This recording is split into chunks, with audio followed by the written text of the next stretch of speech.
PSC ഡയറിയിലേക്ക് സ്വാഗതം. നമ്മൾ ഇന്നിവിടെ പഠിക്കാൻ പോകുന്നത് കേരള PSC അടുത്തിടെ പബ്ലിഷ് ചെയ്ത 65ാം വാർഷിക വിശേഷാൽ പതിപ്പിൽ കൊടുത്തിട്ടുള്ള രസതന്ത്രം എന്ന സബ്ജക്റ്റിലെ പുതുമയുള്ള ചില വിവരങ്ങളാണ് നമ്മൾ പഠിക്കാൻ പോകുന്നത്. ഈ ചോദ്യങ്ങളൊക്കെ നാളെ പ്രസ്താവന രൂപത്തിൽ നിങ്ങളുടെ മുൻപിലേക്ക് വരാൻ സാധ്യതയുള്ള വ്യത്യസ്തമായ പോയിന്റുകൾ നമുക്കിതിൽ കാണാൻ പറ്റും. അപ്പോൾ നമുക്ക് ആദ്യത്തെ പോയിന്റിലേക്ക് കടക്കാം. ആറ്റത്തിലെ ചലിക്കുന്ന ഭാഗം അറിയപ്പെടുന്നത് ഇലക്ട്രോൺ എന്നാണ്. ആറ്റത്തിലെ ചലിക്കുന്ന ഭാഗം അറിയപ്പെടുന്നത് ഇലക്ട്രോൺ എന്നാണ്. ഇലക്ട്രോൺ ബാങ്ക് എന്നറിയപ്പെടുന്നത് ഭൂമിയാണ്. ഇലക്ട്രോൺ ബാങ്ക് എന്നറിയപ്പെടുന്നത് ഭൂമി. ഇലക്ട്രോൺ കൈമാറ്റത്തിലൂടെ രൂപപ്പെടുന്ന രാസബന്ധനമാണ് അയോണിക ബന്ധനം എന്നറിയപ്പെടുന്നത്. ഇലക്ട്രോൺ കൈമാറ്റത്തിലൂടെ രൂപപ്പെടുന്ന രാസബന്ധനമാണ് അയോണിക ബന്ധനം എന്നറിയപ്പെടുന്നത്. ഏറ്റവും വലിയ ലോഹ ആറ്റം അത് ഫ്രാൻസിയത്തിൻ്റെതാണ്. ഏറ്റവും വലിയ ലോഹ ആറ്റം ഫ്രാൻസിയത്തിൻ്റേത്. ഒരു മൂലകത്തിന്റെ ആറ്റങ്ങൾക്ക് പരസ്പരം സംയോജിക്കാനുള്ള കഴിവ് ഏത് പേരിൽ അറിയപ്പെടുന്നു? അത് കാറ്റിനേഷൻ എന്നാണ് അത്തരത്തിലുള്ള കഴിവ് അറിയപ്പെടുന്നത്. ഒരു മൂലകത്തിന്റെ ആറ്റങ്ങൾക്ക് പരസ്പരം സംയോജിക്കാനുള്ള കഴിവ് അറിയപ്പെടുന്നത് കാറ്റിനേഷൻ എന്നാണ്. ന്യൂക്ലിയർ ഫിഷനിൽ ആറ്റത്തെ വിഘടിപ്പിക്കാൻ ഉപയോഗിക്കുന്ന അറ്റോമിക കണമാണ് ന്യൂട്രോൺ. ന്യൂക്ലിയർ ഫിഷനിൽ ഒന്ന് നോട്ട് ചെയ്യേണ്ടതാണ്. ന്യൂക്ലിയർ ഫിഷനിൽ ആറ്റത്തെ വിഘടിപ്പിക്കാൻ ഉപയോഗിക്കുന്ന അറ്റോമിക കണം ന്യൂട്രോൺ ആണ്. നമ്മൾ ഈ പറയുന്ന PSCയുടെ പുതിയ പബ്ലിക്കേഷനിലെ വിവരങ്ങളാണ് നമ്മൾ പഠിച്ചുകൊണ്ടിരിക്കുന്നത്. ഇതിൽ കൊടുത്തിട്ടുള്ള വിവരങ്ങളും നിങ്ങളുടെ കയ്യിലുള്ള റാങ്ക് ഫയലുമായിട്ട് ചിലപ്പോൾ മിസ്മാച്ച് ചെയ്യുകയാണെങ്കിൽ അത് നിങ്ങൾ കമൻറ്റ് ചെയ്ത് അറിയിക്കുക. പദാർത്ഥത്തിൻ്റെ ഏറ്റവും ചെറിയ കണമാണ് ആറ്റം. ഇതൊരു ഇങ്ങനെ തന്നെ പഠിച്ചു വയ്ക്കുക. പദാർത്ഥത്തിൻ്റെ ഏറ്റവും ചെറിയ കണമാണ് ആറ്റം. ഇത് കണ്ടെത്തിയ ശാസ്ത്രജ്ഞനാണ് ജോൺ ഡാൾട്ടൺ എന്ന് പറയുന്നത്. അല്ലേ, ഇതൊക്കെ നമുക്കറിയാം. ആറ്റം കണ്ടെത്തിയത് ജോൺ ഡാൾട്ടൺ ആണ്. പക്ഷേ ഈ സെൻറ്റൻസ് നോക്കണം. പദാർത്ഥത്തിൻ്റെ ഏറ്റവും ചെറിയ കണമാണ് ആറ്റം. അടുത്തത് അറ്റോമിക സംഖ്യ എന്ന് പറഞ്ഞാൽ അറ്റോമിക് നമ്പർ എന്ന് പറഞ്ഞാൽ അത് ആറ്റത്തിൻ്റെ ന്യൂക്ലിയസിലുള്ള എന്തിൻ്റെ എണ്ണമാണ്? അത് പ്രോട്ടോണുകളുടെ എണ്ണമാണ്. അല്ലേ, പ്രോട്ടോണുകളുടെ എണ്ണം. ആറ്റോമിക സംഖ്യ എന്ന് പറയുന്നത് ആറ്റത്തിൻ്റെ ന്യൂക്ലിയസിലുള്ള പ്രോട്ടോണുകളുടെ എണ്ണത്തെയാണ് ആറ്റോമിക സംഖ്യ എന്നതുകൊണ്ട് ഉദ്ദേശിക്കുന്നത്. അപ്പോൾ ആറ്റോമിക സംഖ്യ എന്ന് പറഞ്ഞാൽ ആറ്റത്തിൻ്റെ ന്യൂക്ലിയസിലുള്ള പ്രോട്ടോണുകളുടെ എണ്ണം. ആറ്റത്തിൻ്റെ ഭാരം അളക്കുന്ന യൂണിറ്റായ AMU അല്ലേ, AMU എന്ന് പറഞ്ഞാൽ അറ്റോമിക് മാസ് യൂണിറ്റ് എന്നാണ്. AMU ആറ്റത്തിൻ്റെ ഭാരം അളക്കുന്ന യൂണിറ്റായ AMU അഥവാ അറ്റോമിക് മാസ് യൂണിറ്റ് പ്രസ്താവിക്കാൻ ഉപയോഗിക്കുന്ന മൂലകമാണ് കാർബൺ 12 എന്നറിയപ്പെടുന്നത്. അല്ലെ, കാർബൺ 12. ആറ്റത്തിൻ്റെ ഭാരം അളക്കുന്ന യൂണിറ്റായ AMUവിൻ്റെ ഫുൾ ഫോമാണ് അറ്റോമിക് മാസ് യൂണിറ്റ് പ്രസ്താവിക്കാൻ ഉപയോഗിക്കുന്ന മൂലകമാണ് കാർബൺ 12 എന്ന് പറയുന്നത്. ആറ്റത്തിൻ്റെ വലിപ്പം ഏറ്റവും കൂടിയ മൂലകം ഫ്രാൻസിയമാണ്. ആറ്റത്തിലെ ഋണ എന്ന് പറഞ്ഞാൽ നെഗറ്റീവ് ചാർജുള്ള കണമാണ് ഇലക്ട്രോൺ എന്നറിയപ്പെടുന്നത്. അല്ലേ, അത് നമുക്കറിയാം. ഇലക്ട്രോണിന് നെഗറ്റീവ് ചാർജാണ്. അതൊക്കെ ബേസിക് ആയിട്ടുള്ള സംഗതികളൊക്കെയാണ്. അടുത്ത് നോക്കുക, കാർബൺ ആറ്റത്തിൻ്റെ സംയോജകത എത്രയാണ്? കാർബൺ ആറ്റത്തിൻ്റെ സംയോജകത 4 ആണ്. സ്വതന്ത്രമായും സ്ഥിരമായും നിലനിൽക്കാൻ കഴിയുന്ന ഏറ്റവും ചെറിയ കണം അറിയപ്പെടുന്നത് തന്മാത്ര എന്നാണ്. എന്താണ്? സ്വതന്ത്രമായും സ്ഥിരമായും നിലനിൽക്കാൻ കഴിയുന്ന ഏറ്റവും ചെറിയ കണം എന്ന് പറയുന്നത് തന്മാത്രയാണ്. ഈ തന്മാത്രയെക്കുറിച്ചുള്ള ഈ സെൻറ്റൻസും നേരത്തെ ആറ്റം പറഞ്ഞതുപോലെ തന്നെ നോട്ട് ചെയ്ത് വെക്കുക. കാരണം ഇതേപോലെ തന്നെ എടുത്തിട്ടായിരിക്കും ചിലപ്പോൾ പ്രസ്താവന ചോദ്യങ്ങളിൽ വരാൻ സാധ്യതയുള്ളത്. ഞാൻ നോട്ട് ചെയ്യാൻ പറഞ്ഞത് നോട്ട് ചെയ്യുക. പിന്നെ നിങ്ങൾക്കിത് പഠിക്കാൻ ചിലപ്പോൾ മറ്റുള്ള വിഷയങ്ങൾ പഠിച്ചിട്ടുള്ളവർക്ക് ഇത് കെമിസ്ട്രി പഠിക്കാൻ പാടായിട്ട് തോന്നും. അപ്പോൾ നിങ്ങളിതിൽ നമുക്ക് പരീക്ഷയ്ക്ക് അറ്റൻഡ് ചെയ്യുക എന്നുള്ളതാണ്, മാർക്ക് മേടിക്കുക എന്നുള്ളതാണ് നമ്മുടെ ഉദ്ദേശം. അതുകൊണ്ട് നിങ്ങൾ ഒട്ടും തലയിൽ കയറുന്നില്ലെങ്കിൽ നിങ്ങൾ ജസ്റ്റ് ഇത് കേൾക്കാൻ ശ്രമിക്കുക കേട്ടോ. കേട്ട് പഠിക്കാൻ ശ്രമിക്കുക. അങ്ങനെ നമുക്ക് കിട്ടുന്നത് അങ്ങനെയാകും. അല്ലാതെ നിങ്ങൾ വിഷമിക്കേണ്ട കാര്യമില്ല.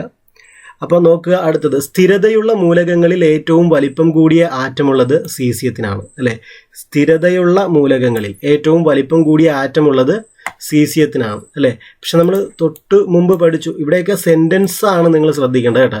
ഇവിടുത്തെ സെൻറ്റൻസ് നോക്കുക. ആറ്റത്തിൻ്റെ വലിപ്പം ഏറ്റവും കൂടിയ മൂലകം ഏതെന്നാണ്? അത് ഫ്രാൻസിയം. ആറ്റത്തിൻ്റെ വലിപ്പം ഏറ്റവും കൂടിയ മൂലകം ചോദിച്ചാൽ ഫ്രാൻസിയം. ഇനി സ്ഥിരതയുള്ള മൂലകങ്ങളിൽ ഏറ്റവും വലിപ്പം കൂടിയ ആറ്റമുള്ളത് അത് സീസിയത്തിനാണ് കേട്ടോ. നമുക്ക് അങ്ങോട്ടും ഇങ്ങോട്ടും തിരിഞ്ഞു പോകും. സ്ഥിരതയുള്ള മൂലകങ്ങളിൽ ഏറ്റവും വലിപ്പം കൂടിയ ആറ്റമുള്ളത് അത് സീസിയത്തിനാണ്. ഇനി ഫോസ്ഫറസിൻ്റെ ഒരു തന്മാത്രയിൽ എത്ര ആറ്റങ്ങളുണ്ട്? 4 ആറ്റങ്ങളാണ് ഫോസ്ഫറസിൻ്റെ ഒരു തന്മാത്രയിൽ ഉള്ള ആറ്റങ്ങളുടെ എണ്ണം എന്ന് പറയുന്നത് 4 ഒരു മൂലകത്തിൻ്റെ എല്ലാ ഗുണങ്ങളുമുള്ള അതിൻ്റെ ഏറ്റവും ചെറിയ കണിക അറിയപ്പെടുന്നത് ആറ്റം എന്നാണ്. ആറ്റം നേരത്തെ പറഞ്ഞ പോലെ ഇതൊന്ന് നോട്ട് ചെയ്യണം. ഒരു മൂലകത്തിൻ്റെ എല്ലാ ഗുണങ്ങളുമുള്ള അതിൻ്റെ ഏറ്റവും ചെറിയ കണിക അറിയപ്പെടുന്നത് ആറ്റം എന്നാണ്. ഒരു മൂലകത്തിൻ്റെ എല്ലാ ഗുണങ്ങളുമുള്ള അതിൻ്റെ ഏറ്റവും ചെറിയ കണിക അറിയപ്പെടുന്നത് ആറ്റം എന്നാണ്. അടുത്ത ഒരു പോയിന്റ് നമുക്ക് നോക്കാം. ഒരു ആറ്റത്തിൻ്റെ ബാഹ്യതമ ഷെല്ലിലെ എന്ന് വെച്ചാൽ ഏറ്റവും പുറമേയുള്ള ഷെല്ല്, ഔട്ടർമോസ്റ്റ് ഷെല്ലിലെ ഏറ്റവും ദുർബലമായി ബന്ധിപ്പിക്കപ്പെട്ട ഇലക്ട്രോണിനെ നീക്കം ചെയ്യാൻ ആവശ്യമായ ഊർജ്ജമാണ് അയോണീകരണ ഊർജ്ജം എന്നറിയപ്പെടുന്നത്. അപ്പോൾ എന്താണ്? ഒരു ആറ്റത്തിൻ്റെ ബാഹ്യതമ ഷെല്ലിലെ ഏറ്റവും ദുർബലമായി ബന്ധിപ്പിക്കപ്പെട്ട ഇലക്ട്രോണിനെ നീക്കം ചെയ്യാൻ ആവശ്യമായ ഊർജ്ജമാണ് അയോണീകരണ ഊർജ്ജം എന്നറിയപ്പെടുന്നത്. ഒരു ആറ്റം വൈദ്യുതപരമായി നിർവീര്യമായിരിക്കാൻ കാരണം എന്തെന്ന് ചോദിച്ചാൽ പ്രോട്ടോണുകളുടെയും ഇലക്ട്രോണുകളുടെയും എണ്ണം തുല്യമായതുകൊണ്ടാണ്, അല്ലേ? പ്രോട്ടോണിന് പോസിറ്റീവ് ചാർജും ഇലക്ട്രോണിന് നെഗറ്റീവ് ചാർജും എന്നാണ് നമ്മൾ പഠിച്ചിട്ടുള്ളത്, അല്ലേ? അപ്പോൾ എന്തുകൊണ്ടാണ് ഒരു ആറ്റം വൈദ്യുതപരമായി നിർവീര്യമായിരിക്കാൻ കാരണമെന്ന് ചോദിച്ചാൽ അതിനുള്ളിലെ പ്രോട്ടോണുകളുടെയും ഇലക്ട്രോണുകളുടെയും എണ്ണം തുല്യമായതുകൊണ്ടാണ്. വിഭജിക്കാൻ കഴിയാത്തത്, അല്ലെ? വിഭജിക്കാൻ കഴിയാത്തത് എന്ന അർത്ഥത്തിൽ അറ്റോമോസ് എന്ന പദം ആവിഷ്കരിച്ചത് ഡെമോക്രാറ്റിസ് ആണ്. ഡെമോക്രാറ്റിസ് എന്താണ്? വിഭജിക്കാൻ കഴിയാത്തത് എന്ന അർത്ഥത്തിൽ അറ്റോമോസ് എന്ന പദം ആവിഷ്കരിച്ചത് ആരാണ്? ഡെമോക്രാറ്റിസ് ആണ്. ഡെമോക്രിറ്റസ്. വിഭജിക്കാൻ കഴിയാത്തത് എന്ന അർത്ഥത്തിൽ അറ്റോമോസ് എന്ന പദം ആവിഷ്കരിച്ചത് ഡെമോക്രിറ്റസ് ആണ്. ഒരു ആറ്റത്തിൽ എണ്ണത്തിൽ തുല്യമായ കണങ്ങൾ ഏതെല്ലാമാണ്? അത് പ്രോട്ടോണും ഇലക്ട്രോണുമാണ്. ഒരു ആറ്റത്തിൽ എണ്ണത്തിൽ തുല്യമായ കണങ്ങൾ ഏതെല്ലാമെന്ന് ചോദിച്ചാൽ അത് പ്രോട്ടോണും ഇലക്ട്രോണുമാണ്. നിങ്ങൾ ഈ കാണുന്ന പിക്ചർ കണ്ടല്ലോ, പിക്ചറിൽ ആറ്റത്തിൻ്റെ ഒരു പിക്ചറാണ് കാണിച്ചിട്ടുള്ളത്, അല്ലേ? അപ്പം ന്യൂട്രോൺ നിങ്ങൾക്ക് ഇവിടെ കാണാം. ന്യൂട്രോൺ എവിടെയാണ്? സെൻറ്ററിൽ ന്യൂട്രോൺ ഉണ്ട്, അല്ലേ? ഇലക്ട്രോൺ നോക്കുക, ഇലക്ട്രോൺ ആ ഷെല്ലിൽ ഇലക്ട്രോൺ ഉണ്ട്, അല്ലേ? പ്രോട്ടോൺ എവിടെയുണ്ട്? പ്രോട്ടോണും ന്യൂട്രോണും, അല്ലെ? പ്രോട്ടോണും ന്യൂട്രോണും നമുക്ക് ന്യൂക്ലിയസിൽ കാണാൻ പറ്റും, അല്ലെ? ന്യൂക്ലിയസ് ആണ് ഈ കാണുന്നത്. ഈ സെൻട്രൽ ഭാഗമാണ് ന്യൂക്ലിയസ് എന്നറിയപ്പെടുന്നത്. അപ്പം നമുക്ക് ആ ന്യൂക്ലിയസ് അറിയും. ന്യൂക്ലിയസിലെ ന്യൂട്രോണും ഉണ്ട്, പ്രോട്ടോണും ഉണ്ട്, അല്ലേ? അതിന് ചുറ്റുമുള്ള ഇത് ഷെല്ലാണ്, അല്ലേ? ഷെല്ല് അല്ലെങ്കിൽ ഓർബിറ്റ്, അല്ലേ? ആ ഓർബിറ്റിൽ ഷെല്ലിൽ, അല്ലേ, ഇലക്ട്രോൺ ഉണ്ട്, അല്ലേ? ഇലക്ട്രോൺ നോക്കുക, ഇലക്ട്രോൺ ഉണ്ട്. അപ്പോൾ ആ പിക്ചറാണ് അവിടെ കാണിച്ചിട്ടുള്ളത്. അപ്പം നമുക്ക് അടുത്ത പോയിന്റിലേക്ക് പോകാം. ഈ ചാനൽ നിങ്ങൾ ആദ്യമായിട്ടാണ് കാണുന്നതെങ്കിൽ നിങ്ങൾ സബ്സ്ക്രൈബ് ചെയ്യുക. അതിൻ്റെ നമ്മുടെ പ്ലേലിസ്റ്റൊക്കെ സന്ദർശിച്ച് മറ്റു വീഡിയോസൊക്കെ കാണാൻ ശ്രമിക്കുക. അടുത്തത് മിന്നലിൽ ദ്രവ്യം കാണുന്ന അവസ്ഥ ഏതാണെന്ന്. അത് പ്ലാസ്മയാണ്. നല്ലൊരു പോയിന്റാണ് കേട്ടോ, ഒന്ന് നോട്ട് ചെയ്തോളുക. ഇടിമിന്നൽ, അല്ലേ? ഇടിയും മിന്നലും, ആ മിന്നലാണ് ഉദ്ദേശിച്ചിട്ടുള്ളത്. മിന്നലിൽ ദ്രവ്യം കാണുന്ന അവസ്ഥ ഏതാണ്? മിന്നലിൽ ദ്രവ്യം പ്ലാസ്മാവസ്ഥയിലാണുള്ളത്. ദ്രവ്യത്തിൻ്റെ ഏത് അവസ്ഥയിലാണ് തന്മാത്രകൾ ഏറ്റവും കൂടുതൽ ക്രമരഹിതമായി കാണപ്പെടുന്നത്? പ്ലാസ്മ. ഇതൊക്കെ സ്റ്റേറ്റ്മെൻ്റ് ആയിട്ട് വരാൻ സാധ്യതയുള്ളൂ കേട്ടോ. ഇപ്പം ഞാനാണ് ക്വസ്റ്റ്യൻ ഇടുന്നെങ്കിൽ ഈ ഇത്തരത്തിലുള്ള സാധനങ്ങളൊക്കെ എടുത്ത് സ്റ്റേറ്റ്മെൻറ്റിൽ കയറ്റി വിടും. ദ്രവ്യത്തിൻ്റെ ഏത് അവസ്ഥയിലാണ് തന്മാത്രകൾ ഏറ്റവും കൂടുതൽ ക്രമരഹിതമായി കാണപ്പെടുന്നത്? അത് പ്ലാസ്മ അവസ്ഥയിലാണ്, അല്ലേ? ദ്രവ്യത്തിന് പല അവസ്ഥകളുണ്ട്, ഖരം, ദ്രാവകം, വാതകം, അല്ലെ? ഇതൊക്കെ നമ്മൾ പഠിച്ചിട്ടുള്ളതാണ്. അപ്പോൾ ആ അവസ്ഥകളിൽ, അല്ലെ, ഫെർമിയോണിക് കണ്ടൻസേറ്റ്, ബോസ്-ഐൻസ്റ്റീൻ കണ്ടൻസേറ്റ്, ഇങ്ങനെ നമ്മൾ പഠിച്ചിട്ടുള്ളതാണ്. അപ്പോൾ ആ അവസ്ഥകളിൽ ഏതവസ്ഥയിലാണ് തന്മാത്രകൾ ഏറ്റവും കൂടുതൽ ക്രമരഹിതമായി കാണപ്പെടുന്നതെന്ന് ചോദിച്ചാൽ അത് പ്ലാസ്മാവസ്ഥയിലാണ്. നിശ്ചിത ആകൃതി ഇല്ലാത്തതും എന്നാൽ നിശ്ചിത വ്യാപ്തമുള്ളതുമായ ദ്രവ്യത്തിൻ്റെ അവസ്ഥ ഏതാണ്? അത് ദ്രാവകമാണ്, അല്ലേ? ദ്രാവകത്തിന് നിശ്ചിത ആകൃതി ഒന്നുമില്ല. ഏത് പാത്രത്തിൽ എടുക്കുന്നോ ആ പാത്രത്തിൻ്റെ ആകൃതിയായിരിക്കും ദ്രാവകത്തിന്. എന്നാൽ നിശ്ചിത വ്യാപ്തം ഉണ്ടാകും, അല്ലേ? വ്യാപ്തമുള്ളതുമായ ദ്രവ്യത്തിൻ്റെ അവസ്ഥയാണ് ദ്രാവകം എന്ന് പറയുന്നത്. ഇതൊക്കെ ബേസിക് ഫാക്റ്റാണ്. പദാർത്ഥത്തിൻ്റെ 5ാമത്തെ അവസ്ഥ ഏതാണ്? അതാണ് ബോസ്-ഐൻസ്റ്റീൻ കണ്ടൻസേറ്റ്, അല്ലേ? അഞ്ചാമത്തെ അവസ്ഥ എന്ന് പറയുന്നതാണ് ബോസ്-ഐൻസ്റ്റീൻ കണ്ടൻസേറ്റ്. ദ്രവ്യത്തിന് പിണ്ഡം എന്ന ഗുണം, അല്ലെ? പിണ്ഡം എന്ന ഗുണം നൽകുന്ന കണമാണ് ഹിഗ്സ് ബോസോൺ കണം എന്നറിയപ്പെടുന്നത്. അപ്പോൾ ദ്രവ്യത്തിന് പിണ്ഡം എന്ന ഗുണം നൽകുന്ന കണം ഏതാണ്? ഹിഗ്സ് ബോസോൺ കണം എന്നറിയപ്പെടുന്നു, അല്ലേ? ഓക്കെ. അടുത്തത് അതിദ്രവത്വം കാണിക്കുന്ന പദാർത്ഥത്തിൻ്റെ അവസ്ഥ ഏതാണ്? അതിദ്രവത്വം കാണിക്കുന്ന പദാർത്ഥത്തിൻ്റെ അവസ്ഥയാണ് ഫെർമിയോണിക് കണ്ടൻസേറ്റ് എന്ന് പറയുന്ന അവസ്ഥ. ഫെർമിയോണിക് കണ്ടൻസേറ്റ് അല്ലേ, ബോസ്-ഐൻസ്റ്റീൻ കണ്ടൻസേറ്റ്, അതേപോലെ ഫെർമിയോണിക് കണ്ടൻസേറ്റ്. ഇനി അടുത്തത് ആറ്റം സിദ്ധാന്തം. ആറ്റം സിദ്ധാന്തം ജോൺ ഡാൾട്ടൺ അവതരിപ്പിച്ച പുസ്തകം ഏതാണ്? ആ പുസ്തകത്തിൻ്റെ പേരാണ് A new system of chemical philosophy അല്ലേ. എന്താണ് ആ പുസ്തകത്തിൻ്റെ പേര്? ഇതൊക്കെ പുതുമയുള്ള ചോദ്യങ്ങളാണ്, നിങ്ങൾ ഇതിലും റാങ്ക് ഫയലിലൊന്നും കാണണമെന്നില്ല. ആറ്റം സിദ്ധാന്തം ജോൺ ഡാൾട്ടൺ അവതരിപ്പിച്ച പുസ്തകമാണ് A new system of chemical philosophy. ആ പുസ്തകത്തിൻ്റെ പേര് ഓർക്കുക, A new system of chemical philosophy. ഇനി സൂര്യനിൽ പദാർത്ഥം സ്ഥിതി ചെയ്യുന്ന അവസ്ഥ ഏതാണ്? അത് പ്ലാസ്മ അവസ്ഥയാണ്. നമ്മൾ പഠിച്ചിട്ടുണ്ടല്ലേ സൂര്യനിൽ. ഇപ്പം നമ്മൾ രണ്ട് കാര്യം പഠിച്ചു. മിന്നലിൽ എങ്ങനെയാണ്? മിന്നലിലും പ്ലാസ്മ അവസ്ഥയാണ്. അതേപോലെ സൂര്യനിലും പദാർത്ഥം സ്ഥിതി ചെയ്യുന്ന അവസ്ഥ പ്ലാസ്മ അവസ്ഥയാണ്. ഇനി വൈദ്യുത ചാർജുള്ള കണങ്ങളായി ദ്രവ്യം സ്ഥിതി ചെയ്യുന്ന അവസ്ഥ ഏതെന്ന് ചോദിച്ചാൽ അത് പ്ലാസ്മാവസ്ഥയാണ്. അപ്പോൾ പ്ലാസ്മാവസ്ഥയിൽ ദ്രവ്യം എങ്ങനെയാണ് കാണപ്പെടുന്നത്? വൈദ്യുത ചാർജുള്ള കണങ്ങളായിട്ടാണ് പ്ലാസ്മാവസ്ഥയിൽ കാണപ്പെടുന്നത് അല്ലേ. മിന്നലിൽ പ്ലാസ്മാവസ്ഥയാണ്, സൂര്യനിൽ പദാർത്ഥം സ്ഥിതി ചെയ്യുന്നത് പ്ലാസ്മാവസ്ഥയാണ്. ഈ പ്ലാസ്മാവസ്ഥയുടെ പ്രത്യേകത എന്താണ്? വൈദ്യുത ചാർജുള്ള കണങ്ങളായിട്ടാണ് ദ്രവ്യം പ്ലാസ്മാവസ്ഥയിൽ സ്ഥിതി ചെയ്യുന്നത്. ഇനി ദൈവഗണം എന്നറിയപ്പെടുന്നത്, ഇതറിയാം, ദൈവഗണം നമ്മൾ ബേസിക് ഫാക്റ്റാണ്. ഹിഗ്സ് ബോസോൺ കണമാണ് ദൈവഗണം എന്നറിയപ്പെടുന്നത്. ദൈവഗണം എന്നറിയപ്പെടുന്നത് ഹിഗ്സ് ബോസോൺ കണമാണ്. ഇത് നമുക്കറിയാവുന്ന കാര്യമാണ്. അടുത്ത താപനില കേവല പൂജ്യത്തോട് അടുക്കുമ്പോൾ ദ്രവ്യം സ്ഥിതി ചെയ്യുന്ന അവസ്ഥ ഏതാണ്? അത് ബോസ്-ഐൻസ്റ്റീൻ കണ്ടൻസേറ്റ് എന്നുള്ള അവസ്ഥയിലായിരിക്കും. താപനില കേവല പൂജ്യത്തോട് അടുക്കുമ്പോൾ ദ്രവ്യം സ്ഥിതി ചെയ്യുന്ന അവസ്ഥ ബോസ്-ഐൻസ്റ്റീൻ കണ്ടൻസേറ്റ് ആയിരിക്കും. പദാർത്ഥത്തിൻ്റെ എത്രാമത്തെ അവസ്ഥയാണ് സൂപ്പർ കൂൾഡ് ഫെർമി ഗ്യാസ് എന്നറിയപ്പെടുന്നത്? അത് പദാർത്ഥത്തിൻ്റെ 7ാമത്തെ അവസ്ഥയാണ് അല്ലേ. പദാർത്ഥത്തിൻ്റെ 7ാമത്തെ അവസ്ഥയുടെ പേരെന്താണ്? സൂപ്പർ കൂൾഡ് ഫെർമി ഗ്യാസ് എന്നാണ് അറിയപ്പെടുന്നത്. സൂപ്പർ കൂൾഡ് ഫെർമി ഗ്യാസ്, പദാർത്ഥത്തിൻ്റെ 7ാമത്തെ അവസ്ഥ സൂപ്പർ കൂൾഡ് ഫെർമി ഗ്യാസ്. ചോദിക്കാൻ പറ്റുന്ന നല്ലൊരു ചോദ്യമാണ്.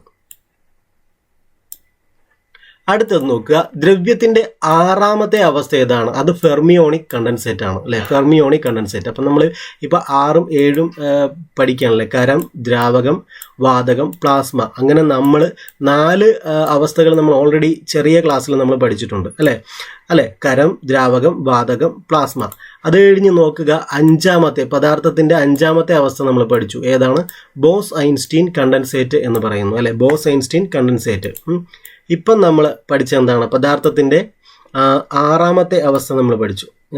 പദാർത്ഥത്തിൻ്റെ 5ാമത്തേത് ബോസ്-ഐൻസ്റ്റീൻ കണ്ടൻസേറ്റ്, 6ാമത്തെ അവസ്ഥയാണ് ഫെർമിയോണിക് കണ്ടൻസേറ്റ്. അപ്പോൾ ബോസ്-ഐൻസ്റ്റീൻ കണ്ടൻസേറ്റ് ഖരം, ദ്രാവകം, വാതകം, പ്ലാസ്മ. അത് കഴിഞ്ഞിട്ട് ബോസ്-ഐൻസ്റ്റീൻ കണ്ടൻസേറ്റ്, 6ാമത്തേത് ഫെർമിയോണിക് കണ്ടൻസേറ്റ്.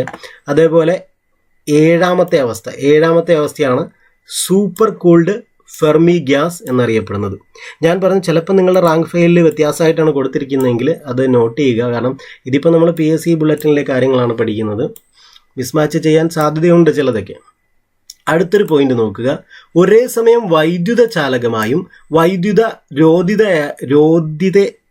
രോധിയായും ഒരേ സമയം വൈദ്യുത ചാലകമായും വൈദ്യുത രോധിയായും അവതരിക്കാൻ കഴിയുന്ന ദ്രവ്യരൂപമാണ് ജാൻ ടെല്ലർ മെറ്റൽ എന്നറിയപ്പെടുന്നത്.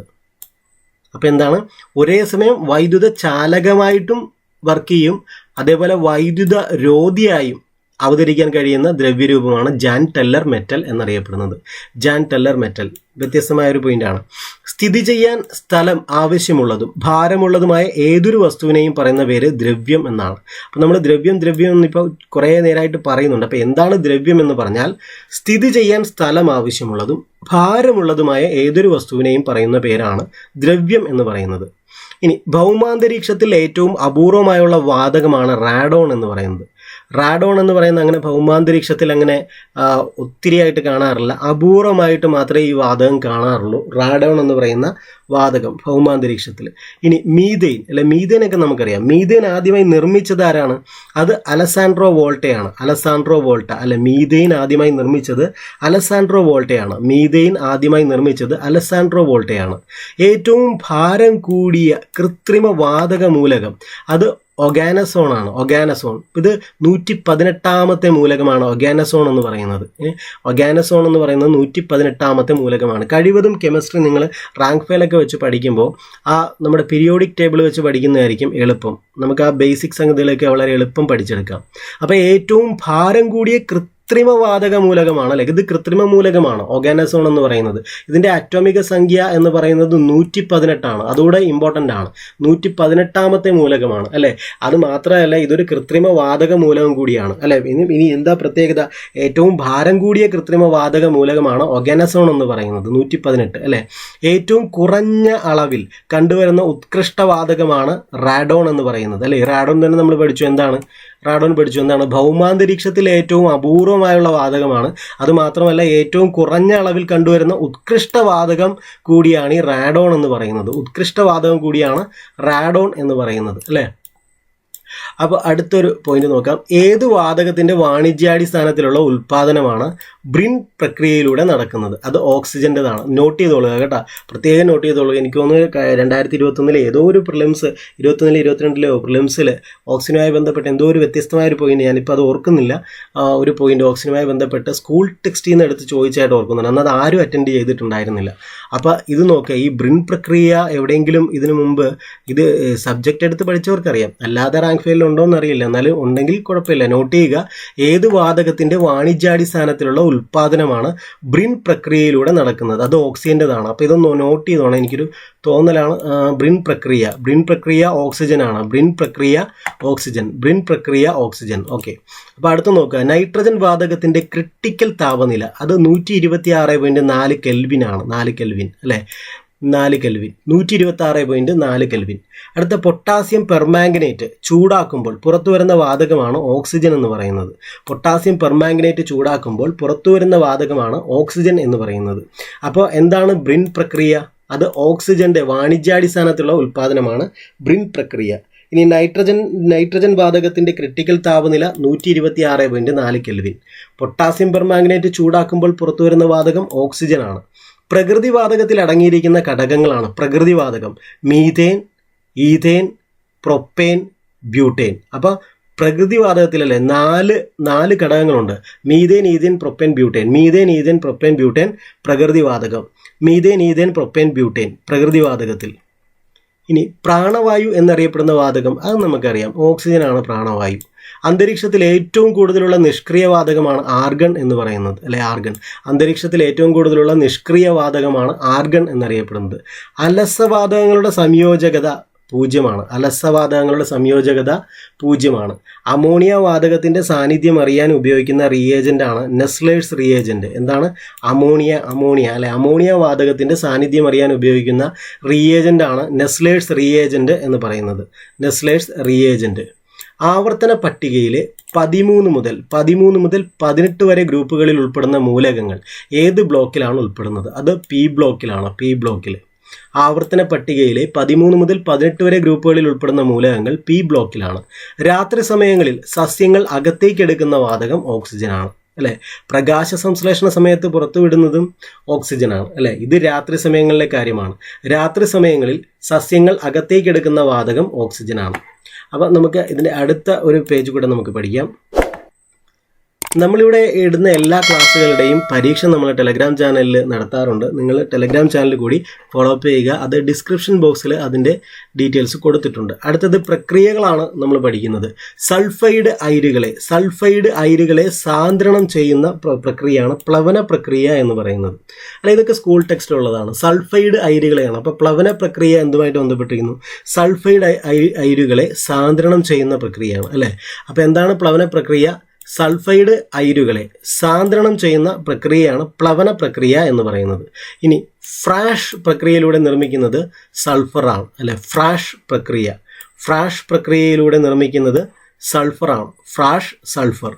സ്വർണം, വെള്ളി എന്നിവ ഉൽപ്പാദിപ്പിക്കുന്ന പ്രക്രിയ സയനൈഡ് പ്രക്രിയയാണ്. ഇത് നമുക്കറിയാം. സ്വർണം, വെള്ളി എന്നിവ ഉൽപ്പാദിപ്പിക്കുന്ന പ്രക്രിയ സയനൈഡ് പ്രക്രിയ. ഇനി അമോണിയ നിർമ്മാണം അല്ലെ, അത് ഹേബർ പ്രോസസ്സാണ് അല്ലെ. ഹേബർ പ്രക്രിയ. അമോണിയ. ഖനജലം ഉൽപ്പാദിപ്പിക്കുന്ന പ്രക്രിയ ഗിർഡ്ലർ സൾഫൈഡ് പ്രക്രിയ എന്നാണ്. എന്താണ് ആ പ്രക്രിയയുടെ പേര്? കനജലം അല്ലെ. ഡ്യൂട്ടീരിയം ഓക്സൈഡ് ആണ് കനജലം അല്ലെ.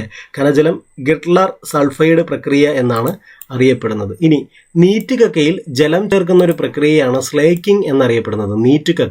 നീറ്റുകക്കയിൽ ജലം ചേർക്കുന്ന പ്രക്രിയയാണ് സ്ലേക്കിംഗ് എന്നറിയപ്പെടുന്നത്. സോപ്പ് നിർമ്മാണത്തിൽ സോപ്പിനെ ഗ്ലിസറിനിൽ നിന്ന് വേർതിരിക്കുന്ന പ്രക്രിയയാണ് സാൾട്ടിംഗ് ഔട്ട്. ഇതൊക്കെ ചെറിയ ക്ലാസ്സിൽ പഠിക്കുന്നതാണ്. സോപ്പ് നിർമ്മാണത്തിൽ സോപ്പിനെ ഗ്ലിസറിനിൽ നിന്ന് വേർതിരിക്കുന്ന പ്രക്രിയയാണ് സാൾട്ടിംഗ് ഔട്ട് എന്ന് പറയുന്നത്. വായുവിൻ്റെ അസാന്നിധ്യത്തിൽ അയിരിനെ അതിൻ്റെ ദ്രവണാങ്കത്തേക്കാൾ കുറഞ്ഞ താപനിലയിൽ ചൂടാക്കുന്ന പ്രക്രിയയാണ് കാൽസിനേഷൻ എന്ന് പറയുന്നത്. കാൽസിനേഷൻ ഇതൊക്കെ എവിടെയെങ്കിലുമൊക്കെ ആയിട്ട് തെറ്റിച്ചൊക്കെ ചോദിക്കാം. അപ്പോൾ കാൽസിനേഷൻ എന്താണ് നിങ്ങൾ പഠിക്കുമ്പോഴേ റിവേഴ്സ് ഓർഡറിൽ പഠിക്കണം. ഇങ്ങനെ കാൽസിനേഷൻ എന്താണ്? കാൽസിനേഷൻ അത് വായുവിൻ്റെ അസാന്നിധ്യത്തിൽ അയിരിനെ അതിൻ്റെ ദ്രവണാങ്കത്തേക്കാൾ കുറഞ്ഞ താപനിലയിൽ ചൂടാക്കുന്ന പ്രക്രിയയാണ് കാൽസിനേഷൻ. അപ്പോൾ എന്താണ് കാൽസിനേഷൻ? വായുവിൻ്റെ അസാന്നിധ്യത്തിൽ അയിരിനെ അതിൻ്റെ ദ്രവണാങ്കത്തേക്കാൾ കുറഞ്ഞ താപനിലയിൽ ചൂടാക്കുന്ന പ്രക്രിയയാണ് കാൽസിനേഷൻ എന്ന് പറയുന്നത്. ഇനി സാൾട്ടിംഗ് ഔട്ട് എന്താണ്? സോപ്പ് നിർമ്മാണത്തിൽ സോപ്പിനെ ഗ്ലിസറിനിൽ നിന്ന് വേർതിരിക്കുന്ന പ്രക്രിയയാണ് സാൾട്ടിംഗ് ഔട്ട് അല്ലേ. ഇനി സ്ലേക്കിംഗ് എന്താണ്? നീറ്റുകക്കയിൽ ജലം ചേർക്കുന്ന പ്രക്രിയയാണ് സ്ലേക്കിംഗ് എന്ന് പറയുന്നത്. ഇനി ഒരു മോൾ വാതകത്തിൽ അടങ്ങിയിരിക്കുന്ന തന്മാത്രകളുടെ എണ്ണത്തെ പറയുന്ന പേരാണ് അവഗാഡ്രോ നമ്പർ എന്ന് അല്ലേ. അപ്പോൾ ഒരു മോൾ വാതകത്തിൽ അടങ്ങിയിരിക്കുന്ന തന്മാത്രകളുടെ എണ്ണം പറയുന്ന പേരെന്താണ്? അവഗാഡ്രോ നമ്പർ എന്നാണ് അല്ലേ. ഇതൊക്കെ നിങ്ങൾ ബേസിക് ആയിട്ടുള്ള പഠിച്ചിട്ടുള്ളത് കൊണ്ട് തന്നെ വലിയ വിഷയമില്ല. നിങ്ങൾ കുഞ്ഞു ക്ലാസ്സിൽ കേട്ടിട്ടുള്ളതാണ്. അവഗാഡ്രോ നമ്പറും നിങ്ങൾക്ക് അറിയാവുന്നതാണ് അല്ലേ. അപ്പോൾ ഒരു മോൾ വാതകത്തിൽ അടങ്ങിയിരിക്കുന്ന തന്മാത്രകളുടെ എണ്ണം ഏത് പേരിൽ അറിയപ്പെടുന്നു? അവഗാഡ്രോ നമ്പർ എന്നറിയപ്പെടുന്നു. ഇനി ഖരാവസ്ഥയിൽ നിന്നും ദ്രാവകമാകാതെ നേരിട്ട് വാതകമാകുന്ന പ്രക്രിയയാണ് സബ്ലിമേഷൻ എന്ന് പറയുന്നത്, അല്ലെങ്കിൽ ഉത്പതനം എന്നാണ് അതിൻ്റെ മലയാളം വാക്ക് നോക്കിക്കോണം. ഉത്പതനം അല്ലേ. ഖരാവസ്ഥയിൽ നിന്നും ദ്രാവകമാകാതെ നേരിട്ട് വാതകമാകുന്ന പ്രക്രിയ. കർപ്പൂരം കത്തിക്കുമ്പോൾ അതല്ലേ സംഭവിക്കുന്നത്? കർപ്പൂരം ഖരാവസ്ഥയാണ് അല്ലേ. അതിൽ നിന്നും ദ്രാവകമാകാതെ നേരെ എങ്ങോട്ട് പോകും? അത് വാതകമായിട്ട് മാറുന്ന പ്രക്രിയയല്ലേ. അപ്പോൾ ഖരാവസ്ഥയിൽ നിന്നും ദ്രാവകമാകാതെ നേരിട്ട് വാതകമാകുന്ന പ്രക്രിയയാണ് സബ്ലിമേഷൻ എന്ന് പറയുന്നത്. പാചകവാതകത്തിലെ പ്രധാന ഘടകം ബ്യൂട്ടൈനാണ്. സിഗരറ്റ് ലൈറ്ററുകളിൽ ഉപയോഗിക്കുന്ന വാതകവും ബ്യൂട്ടൈനാണ്. അപ്പോൾ പാചകവാതകത്തിലും സിഗരറ്റ് ലൈറ്ററുകളിലും ഉപയോഗിക്കുന്ന വാതകം ബ്യൂട്ടൈനാണ്. ഹരിതഗൃഹവാതക പ്രഭാവത്തെക്കുറിച്ച് ആദ്യമായി സൂചിപ്പിച്ച ഗവേഷകനാണ് ജോസഫ് മോറിയർ എന്ന് പറയുന്നത് അല്ലേ. അപ്പോൾ ഹരിതഗൃഹവാതക പ്രഭാവത്തെക്കുറിച്ച് ആദ്യമായി സൂചിപ്പിച്ച ഗവേഷകനാണ് ജോസഫ് മോറിയർ. ഇനി ദ്രവീകൃത പെട്രോളിയം വാതകത്തിലെ, അതായത് LPG ലിക്വിഫൈഡ് പെട്രോളിയം ഗ്യാസ് അല്ലെ, പ്രധാന ഘടകങ്ങൾ പ്രൊപ്പൈനും ബ്യൂട്ടൈനുമാണ്. LPGയിലെ പ്രധാന ഘടകങ്ങൾ ഏതൊക്കെയാണ്? പ്രൊപ്പൈനും ബ്യൂട്ടൈനുമാണ് അല്ലെ. ഡിസ്ചാർജ് ട്യൂബ് പരീക്ഷണങ്ങളിലൂടെ വാതകങ്ങളിലെ പോസിറ്റീവ് ചാർജിന്റെ സാന്നിധ്യം തിരിച്ചറിഞ്ഞ ശാസ്ത്രജ്ഞനാണ് യൂഗൻ ഗോൾഡ്സ്റ്റീൻ എന്ന് പറയുന്നത്. ഗോൾഡ്സ്റ്റീൻ്റെ പരീക്ഷണങ്ങൾ നമ്മൾ പഠിച്ചിട്ടുള്ളതാണ് കെമിസ്ട്രി പഠിക്കുമ്പോൾ അല്ലെ. ഡിസ്ചാർജ് ട്യൂബ് പരീക്ഷണങ്ങൾ നമുക്കറിയാം. ഡിസ്ചാർജ് ട്യൂബ് പരീക്ഷണങ്ങളിലൂടെ വാതകങ്ങളിലെ പോസിറ്റീവ് ചാർജിൻ്റെ, എവിടുത്തെയാണ്? വാതകങ്ങളിലെയാണ് പോസിറ്റീവ് ചാർജിൻ്റെ സാന്നിധ്യം തിരിച്ചറിഞ്ഞ ശാസ്ത്രജ്ഞനാണ് യൂഗൻ ഗോൾഡ്സ്റ്റീൻ എന്ന് പറയുന്നത്. ഇനി PVC അല്ലെ, പോളിവിനൈൽ ക്ലോറൈഡ്. PVC കത്തുന്നതിൻ്റെ ഫലമായി ഉണ്ടാകുന്ന വിഷവാതകം ഡയോക്സിനാണ്. PVC കത്തിക്കരുതെന്നൊക്കെ നമ്മൾ പറയാറില്ലേ, പൈപ്പ് PVC ഡയോക്സിനൊക്കെ നമ്മുടെ ഓസോൺ പാളിക്ക് തടസ്സമായിട്ട് വരുന്നതാണ്, ഓസോൺ പാളിയെ നശിപ്പിക്കുന്നതാണ് അല്ലെ ഡയോക്സിൻ. PVC കത്തുന്നതിൻ്റെ ഫലമായി ഉണ്ടാകുന്ന വിഷവാതകമാണ് ഡയോക്സിൻ എന്ന് പറയുന്നത്. ബയോഗ്യാസ് പ്ലാന്റിൽ നിന്ന് പുറന്തള്ളപ്പെടുന്ന വളം അറിയപ്പെടുന്ന പേരാണ് സ്ലറി എന്ന് പറയുന്നത്. എവിടെ നിന്നാണ്? ബയോഗ്യാസ് പ്ലാന്റിൽ നിന്ന് പുറന്തള്ളപ്പെടുന്ന വളം അറിയപ്പെടുന്ന പേരാണ് സ്ലറി എന്ന് പറയുന്നത് അല്ലേ. എല്ലാ വീട്ടിലും ഒരു ബയോഗ്യാസ് പ്ലാന്റ് വെക്കാൻ പറ്റിയാൽ നല്ലൊരു കാര്യമാണ് അല്ലേ. ആ വീട്ടിലെ വേസ്റ്റൊക്കെ നമുക്ക് ബയോഗ്യാസിലിട്ട് അത് നേരെ നമ്മുടെ ഇതാക്കി മാറ്റാൻ പറ്റുമല്ലോ. അപ്പോൾ ഗ്യാസാക്കി മാറ്റാൻ പറ്റും. അപ്പോൾ ബയോഗ്യാസ് പ്ലാന്റിൽ നിന്ന് പുറന്തള്ളപ്പെടുന്ന വളം അറിയപ്പെടുന്ന പേര് സ്ലറി എന്നാണ്. അലസവാതകങ്ങളുടെ ഇലക്ട്രോൺ അഫിനിറ്റി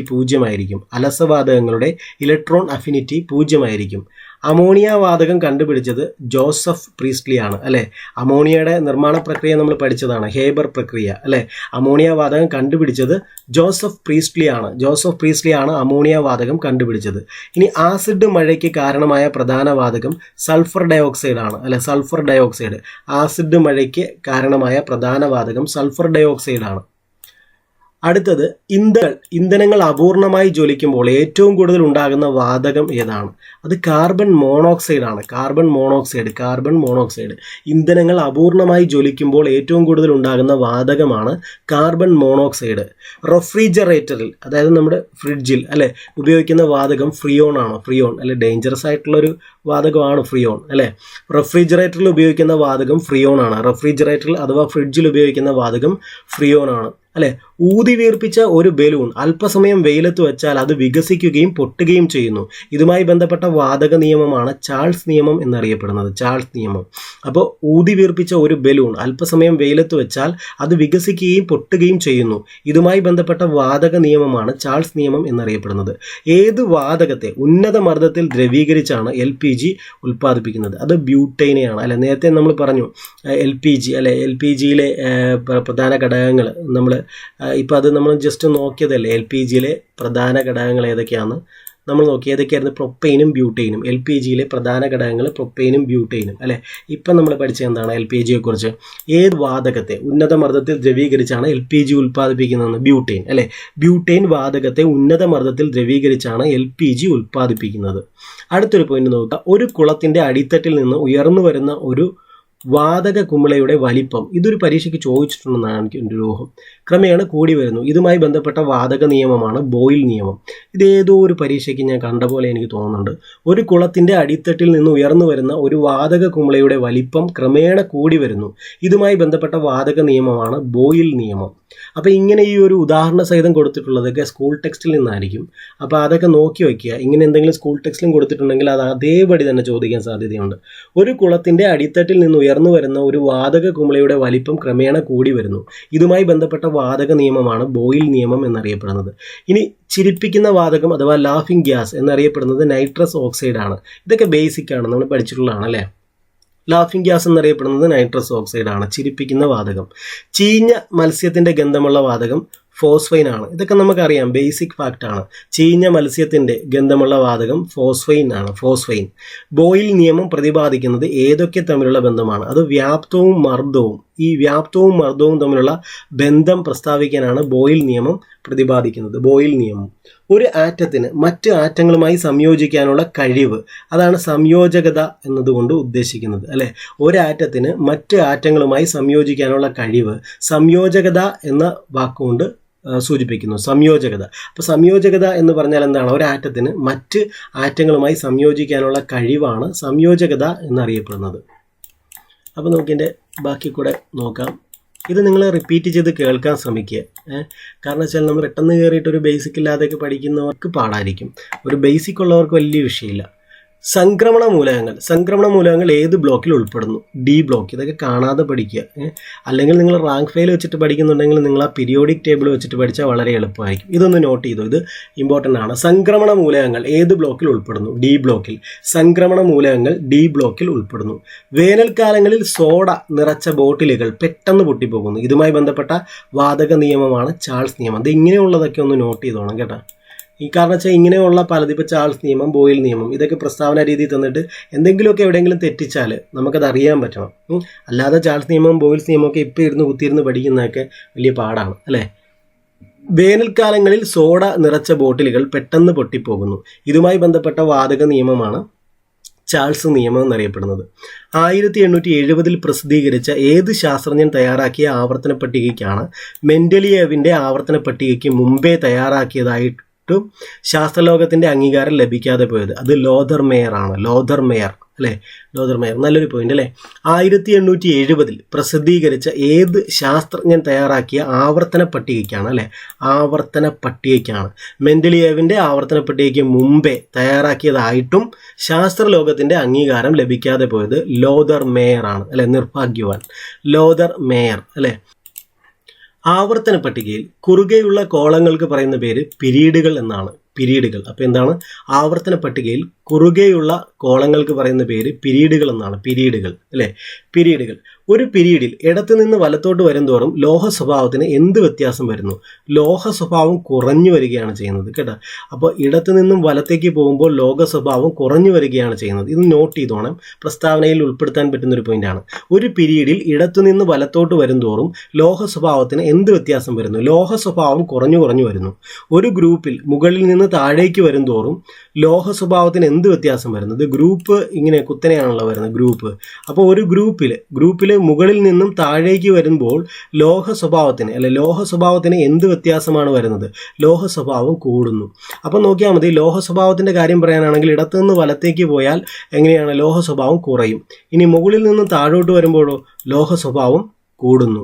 അപ്പോൾ അങ്ങനെ ഓർത്തിരിക്കുക. അപ്പോൾ ലോഹ സ്വഭാവം ഇപ്പോൾ മനസ്സിലായല്ലേ? ഇടത്തുനിന്ന് വലത്തേക്ക് പോകുമ്പോൾ ലോഹ സ്വഭാവം കുറയുന്നു, ഗ്രൂപ്പിൽ മുകളിൽ നിന്നും താഴേക്ക് വരുമ്പോൾ ലോഹ സ്വഭാവം കൂടുന്നു. മെൻഡലിയേവ് ആവർത്തന പട്ടിക ആവിഷ്കരിച്ചത് 1869 അല്ലേ? മെൻഡലിയേവ് ആവർത്തന പട്ടിക ആവിഷ്കരിച്ചത് 1869 1869. അടുത്തത് ഒരു ഇത് നോക്കുക. മോസ്ലി ആധുനിക ആവർത്തന പട്ടിക ആവിഷ്കരിച്ചത് 1913.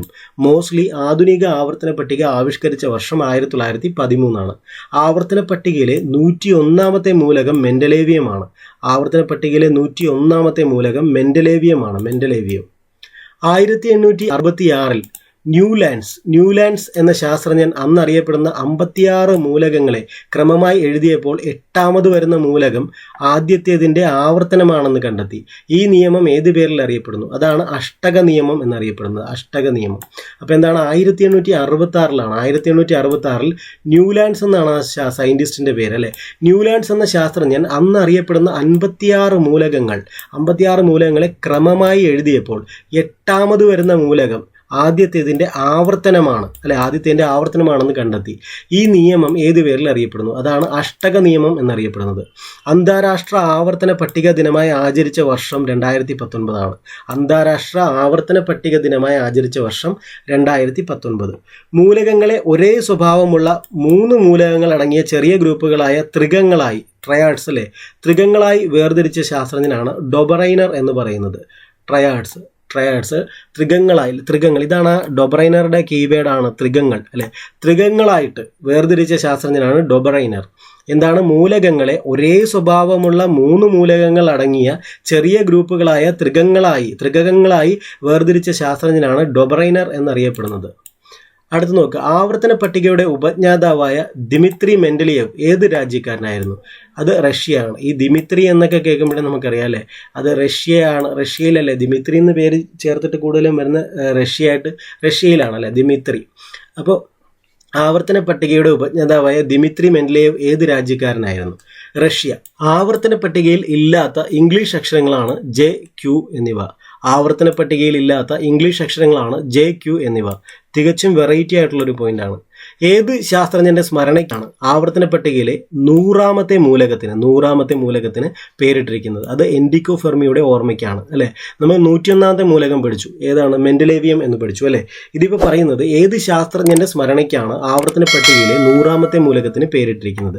അത് എൻറിക്കോ ഫെർമിയുടെ ഓർമ്മയ്ക്ക്. മെൻഡലിയേവ് പീരിയോഡിക് ടേബിളിൽ മൂലകങ്ങളെ അവയുടെ ഏത് ഗുണത്തിന്റെ അടിസ്ഥാനത്തിലാണ് ക്രമീകരിച്ചിരിക്കുന്നത്?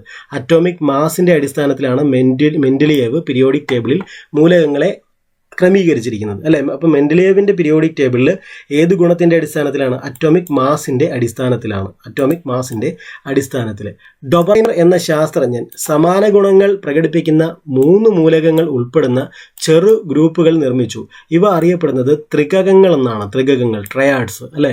ഡൊബറൈനർ എന്ന ശാസ്ത്രജ്ഞൻ സമാന ഗുണങ്ങൾ പ്രകടിപ്പിക്കുന്ന 3 മൂലകങ്ങൾ ഉൾപ്പെടുന്ന ചെറു ഗ്രൂപ്പുകൾ നിർമ്മിച്ചു. ഇവ അറിയപ്പെടുന്ന പേര് ത്രികങ്ങൾ എന്നാണ്. അടുത്തത് ഫെറിക് തയോസയനൈറ്റിൻ്റെ നിറം എന്താണ്? അത് ചുവപ്പാണ്. ഫെറിക് തയോസയനൈറ്റിൻ്റെ നിറം ചുവപ്പാണ്. ഈ ഫെറിക് എന്ന് വരുമ്പോൾ മിക്കവാറും ചുവപ്പെന്നൊരിത് വരാറുണ്ടല്ലേ? ഫെറിക് തയോസയനൈറ്റിൻ്റെ നിറം ചുവപ്പ്. ആൽക്കലൈൻ എർത്ത് ലോഹങ്ങൾ ഏത് ഗ്രൂപ്പിലാണ്? അത് 2ാം ഗ്രൂപ്പ് അല്ലേ? 2ാം ഗ്രൂപ്പ് മൂലകങ്ങളാണ് ആൽക്കലൈൻ എർത്ത് ലോഹങ്ങൾ എന്നറിയപ്പെടുന്നത്. ആൽക്കലൈൻ എർത്ത് ലോഹങ്ങൾ ഏത് ഗ്രൂപ്പിലാണ്? 2ാം ഗ്രൂപ്പിൽ. ഏറ്റവും ഭാരം കൂടിയ ലോഹ മൂലകമാണ് ഓസ്മിയം എന്നറിയപ്പെടുന്നത് അല്ലേ? ഏറ്റവും ഭാരം കൂടിയ ലോഹ മൂലകമാണ് ഓസ്മിയം എന്നറിയപ്പെടുന്നത്. അടുത്തത് ആറ്റത്തിന്റെ മാതൃകകളെ കുറിച്ചിട്ടാണ്. ഈ ഒരു ഭാഗത്ത് നിന്നും ചോദ്യങ്ങൾ വന്നിട്ടുണ്ട് പണ്ട്, അപ്പോൾ ഇനിയും സാധ്യതയുണ്ട്. 1911 ആറ്റത്തിന്റെ ഗ്രഹമാതൃക നിർദ്ദേശിച്ചത് റൂദർഫോർഡ് ആണ്. അപ്പോൾ 1911 ആറ്റത്തിന്റെ ഗ്രഹമാതൃക അവതരിപ്പിച്ചത് റൂദർഫോർഡ് ആണ്. അപ്പോൾ ഗ്രഹമാതൃകയെ റൂദർഫോർഡുമായിട്ട് കണക്ട് ചെയ്ത് വെക്കുക അല്ലേ. 1913 ആറ്റത്തിന്റെ പ്ലാനറ്ററി മോഡൽ അല്ലെങ്കിൽ ഗ്രഹമാതൃക തന്നെ അവതരിപ്പിച്ച ശാസ്ത്രജ്ഞൻ നീൽസ് ബോർ ആണ് അല്ലെ, നീൽസ് ബോർ. അപ്പോൾ ഇത് 1913 മറ്റേത് 1911 1911 ആറ്റത്തിന്റെ ഗ്രഹമാതൃക നിർദ്ദേശിച്ചത് റൂദർഫോർഡ് ആണ്. 1911 ആറ്റത്തിന്റെ ഗ്രഹമാതൃക നിർദ്ദേശിച്ചത് റൂദർഫോർഡ്. 1913 ആറ്റത്തിന്റെ പ്ലാനറ്ററി മോഡൽ അഥവാ ഗ്രഹമാതൃക അവതരിപ്പിച്ച ശാസ്ത്രജ്ഞൻ നീൽസ് ബോർ ആണ്.